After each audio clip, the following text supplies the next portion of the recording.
Bonsoir à vous, chers téléspectateurs. Bienvenue dans la dernière édition de Métro News pour la semaine.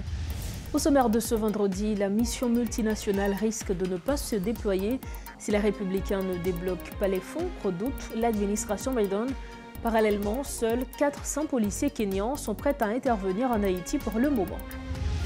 Le secrétaire d'État américain Tony Blinken s'était entretenu avec le Premier ministre Ariel Henry le jeudi 7 mars. Le diplomate a plaidé en faveur d'une transition politique urgente en Haïti. Et puis à l'occasion du 54e anniversaire de Radio Métropole ce 8 mars, le PDG de la station, M. Richard Rudmayer, appelle à une prise de conscience collective vers une solution à la crise. M. Rudmayer recommande une conférence nationale inclusive pour trouver un consensus viable.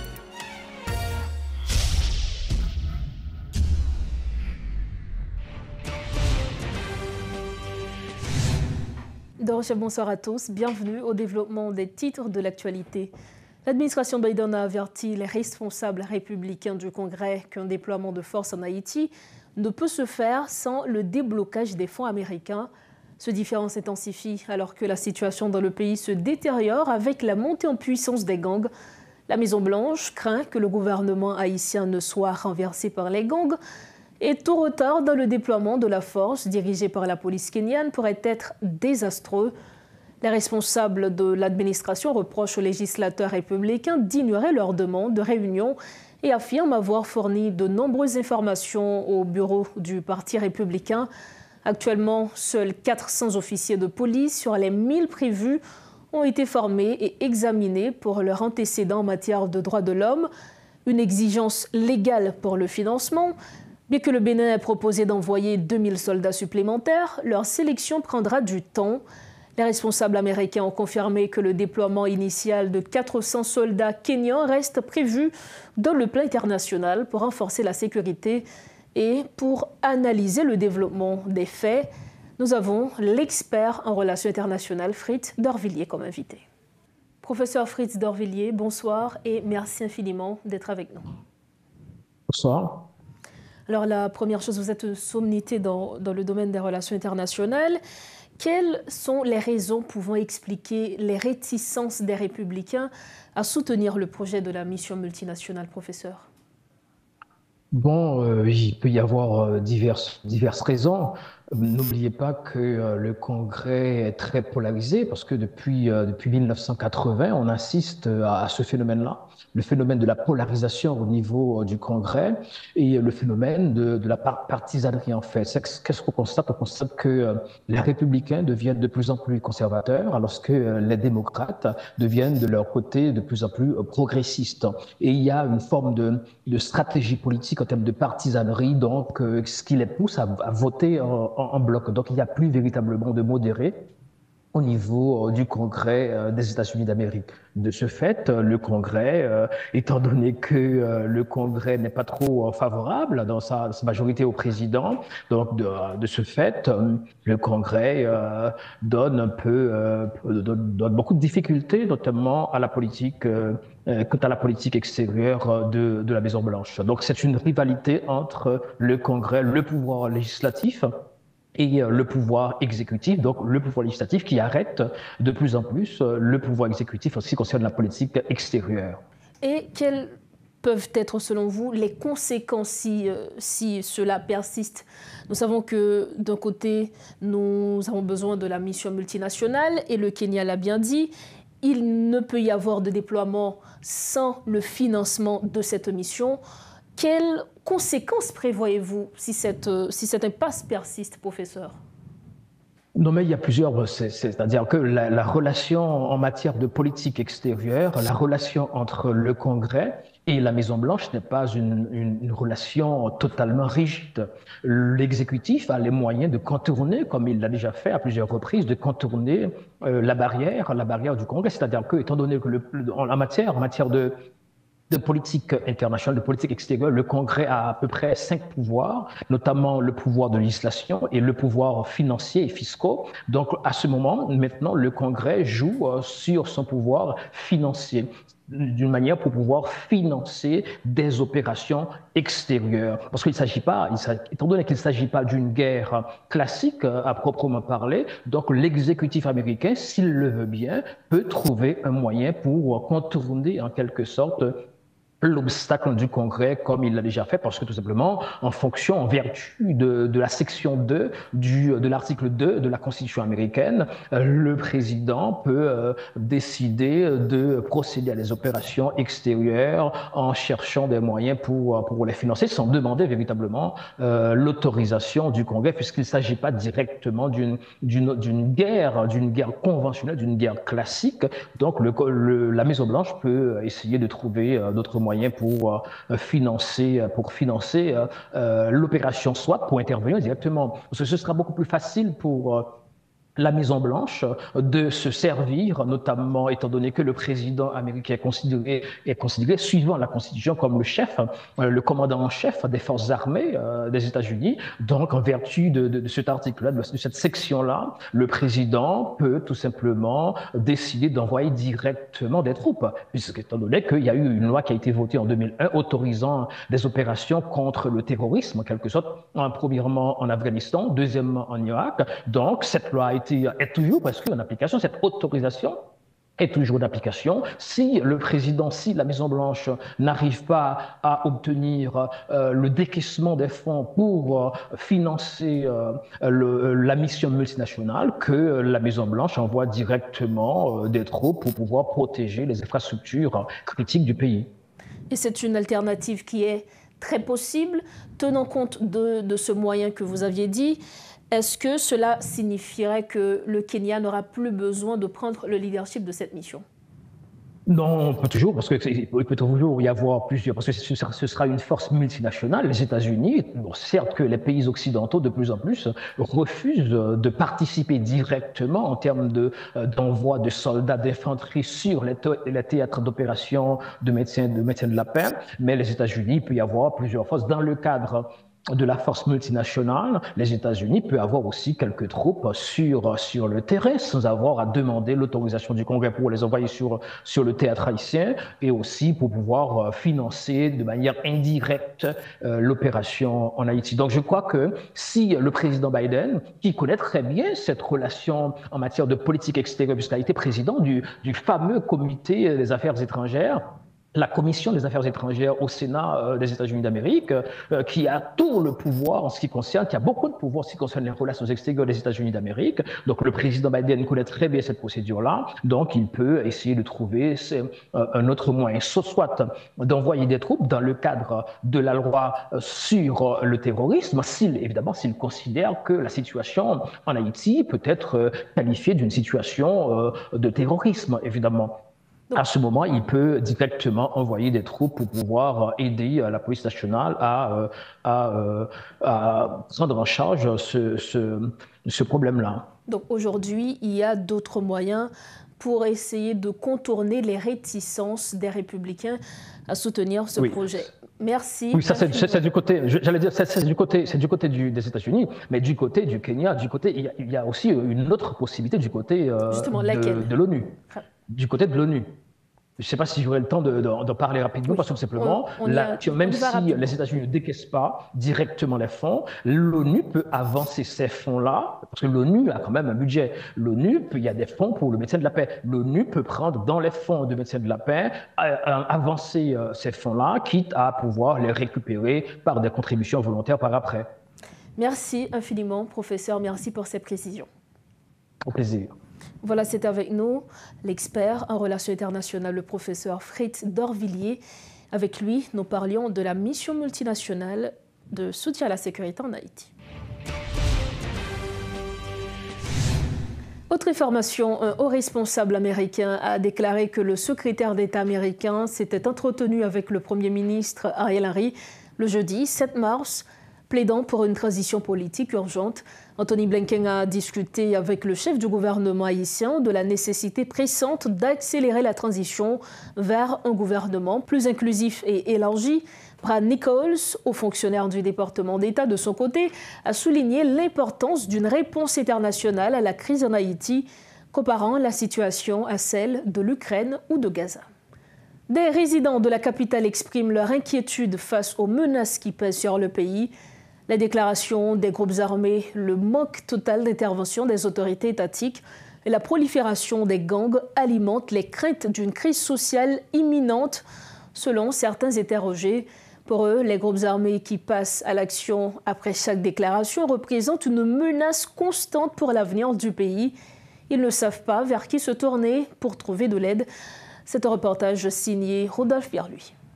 Il ne s'agit pas uniquement de la capitale, c'est tout un pays qui ne fonctionne pas. Mais le plus frustrant dans l'histoire, ce sont les membres de la population qui en paient le prix fort, selon des interrogés. Je fais sous Duvalier, même pas de temps vivre Duvalier parce que Duvalier mort en 71, moi j'ai fait en 69 moi-même.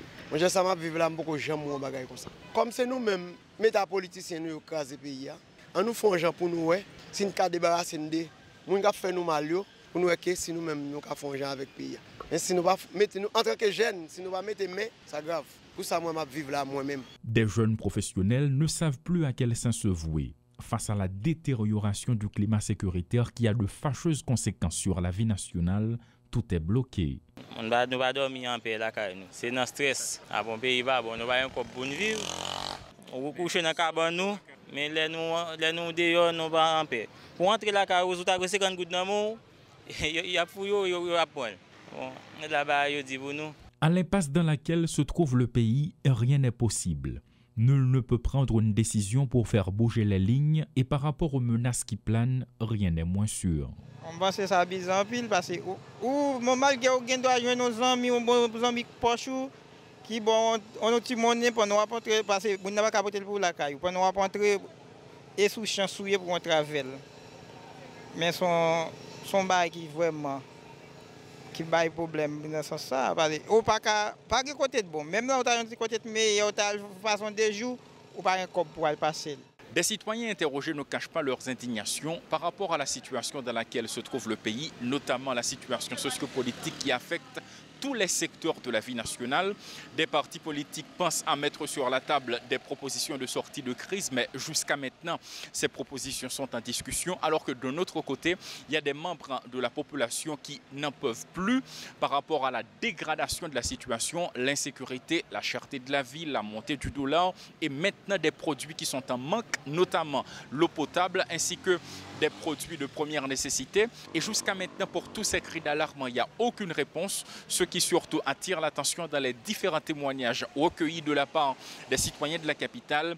Ils estiment que la politique prend tout en otage. Paul Léel et Rodolphe Pierre-Louis pour Télémétropole.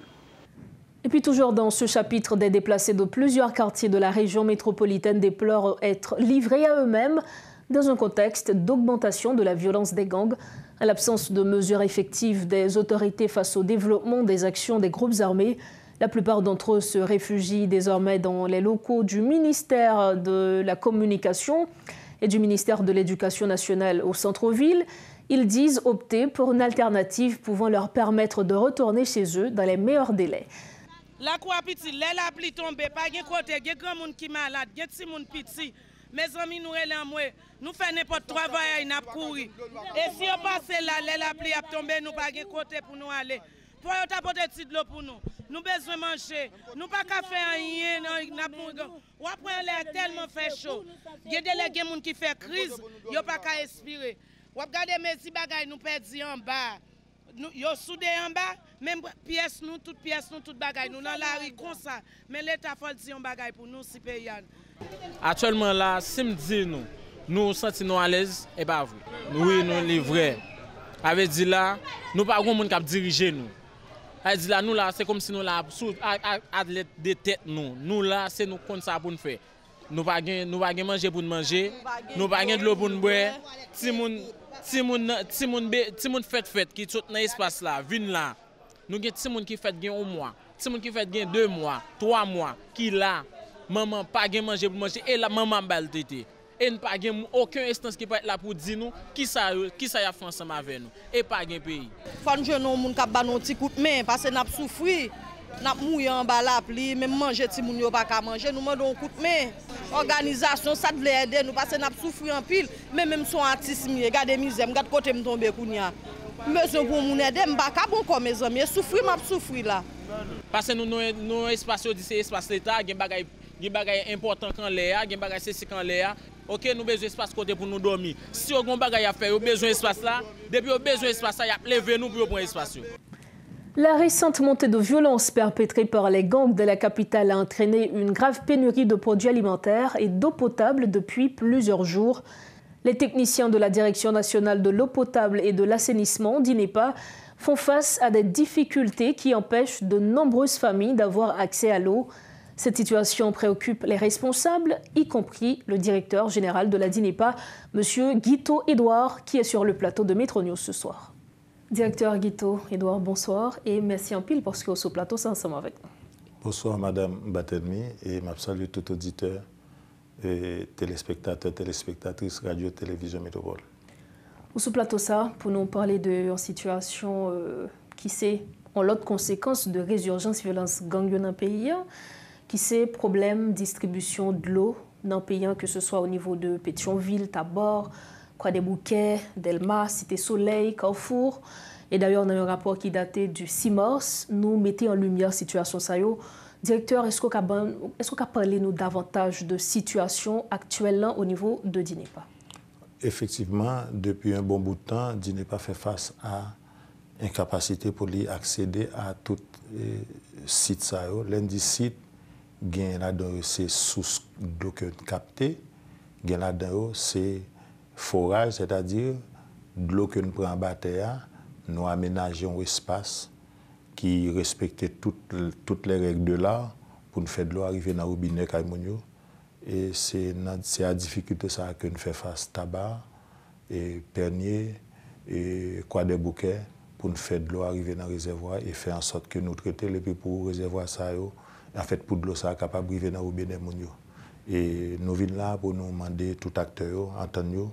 Et puis nous faisons SOS tout à toute autorité, monde qui pas autorité, groupe armé, pour que DINEPA une possibilité pour le service là et arriver à Kaimounio. En d'autres termes, un couloir humanitaire. Est-ce qu'il y a de collaboration avec Force L'Audio pour nous essayer, notamment sécuriser les techniciens qui pourraient aller sous le site? Est-ce qu'il y a une collaboration constante avec les autorités locales? Dans tout espace, il y a quelques autorités dans l'État qui déclarent le territoire perdu.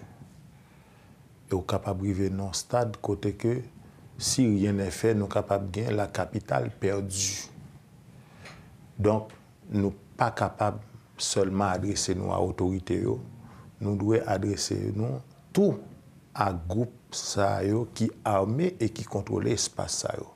Sans eux-mêmes, sans l'autre disposition qui est capable de faire que nous pas au courant là, jeudi qui 8 mars 2024 là, le travail là pas capable et fait et DINEPA dans l'incapacité pour le faire technicien opérateur vannier ingénieur électromécanicien et hydraulicien al ouais ça qui gagne dans infrastructure ça et puis dans objectif pour nous faire de l'eau arriver dans robinet Kaimounio. Donc je dis un message là adressé pour nous demander un couloir humanitaire pour nous permettre que zone ça qui déjà depuis quelques jours qui pas gain accès avec de l'eau pour être capable de joindre de l'eau normalement. D'abord un SOS pour nous faire que fournisseur nous prend carburant dans la zone vareuse pour nous capables d'abord faire carburant ça arriver dans l'infrastructure d'INEPA et puis permettre que les employés nous arrivent dans le site pour faire travail. Et les employés nous identifiés par maillot qui marque DINEPA, par un badge. Donc, il y a une nécessité pour tout acteur météo d'accord pour nous faire en sorte que le travail là fait. Et le corps humain est composé en grande partie de liquide, de l'eau. Donc, nous avons besoin de l'eau pour nous fonctionner. Et sur le décor là, dans la rue là, tout le monde avec 5 gallons. Justement. Et monsieur que message là, l'arrivée vers autorité ça et monsieur que dans quelques temps encore, pourquoi pas, rétablissement sécurité à permettre que notamment au niveau de DINEPA nous fonctionner normalement. Merci infiniment, directeur. C'est moi que merci. Merci. Voilà, c'est avec nous le directeur de la DINEPA, monsieur Guito Edouard, qui lançait un SOS quant à la distribution de l'eau dans la région métropolitaine de Port-au-Prince. Autre point dans ce journal, ce 8 mars marque la Journée internationale des droits des femmes, ainsi que le 54e anniversaire de Métropole, une journée spéciale pour la radio. À cette occasion, le président directeur général de Métropole, M. Richard Widmayer, s'est adressé aux fidèles auditeurs du 100.1 et de la chaîne 52. Son message met surtout en lumière la situation actuellement catastrophique que traverse le pays. Suivez les propos de circonstance du PDG de Radio et Télé Métropole, M. Richard Widmayer.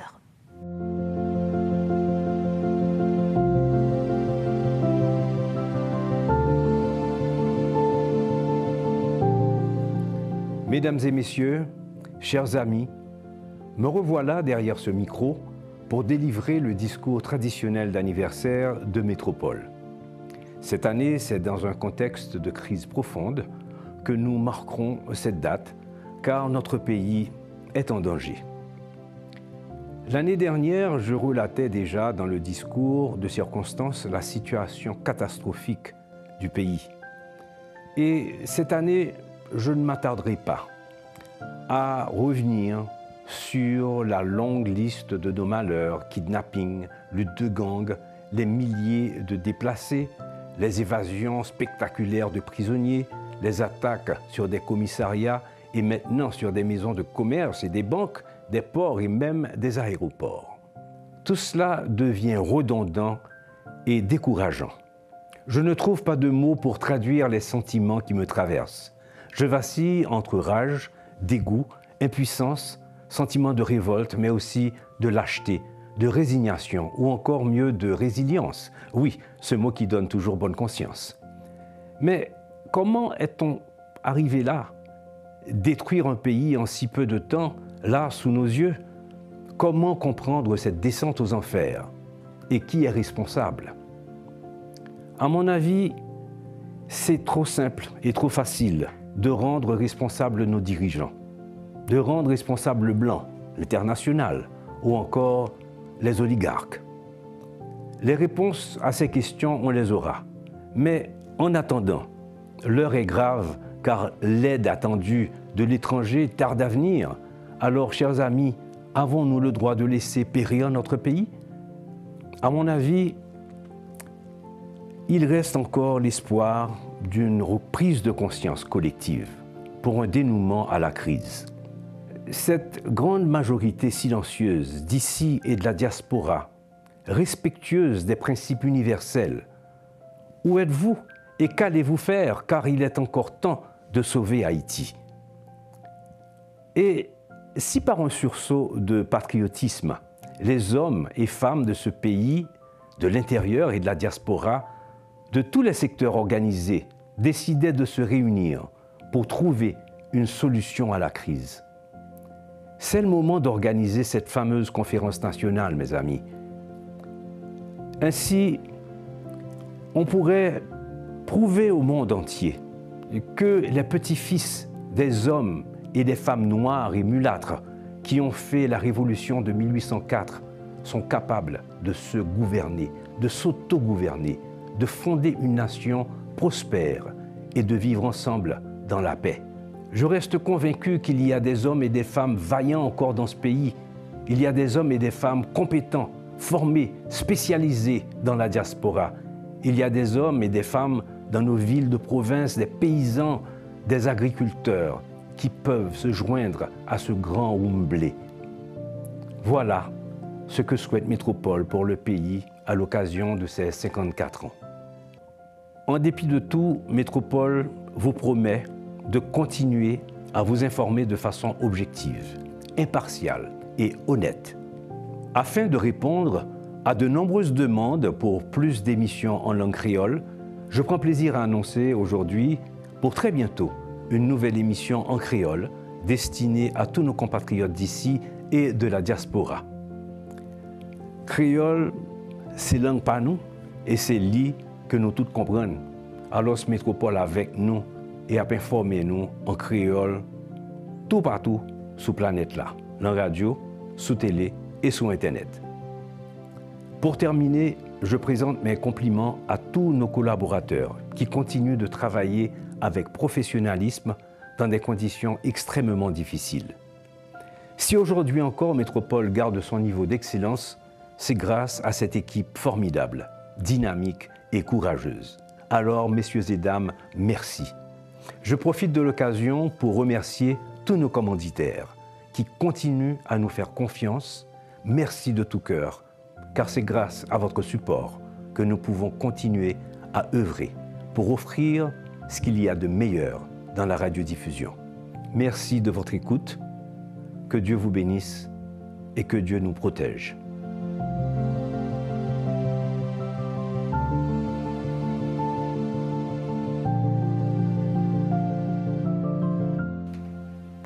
Autre information, le gouvernement haïtien a annoncé que le pays passera à l'heure d'été d'ici le 10 mars prochain.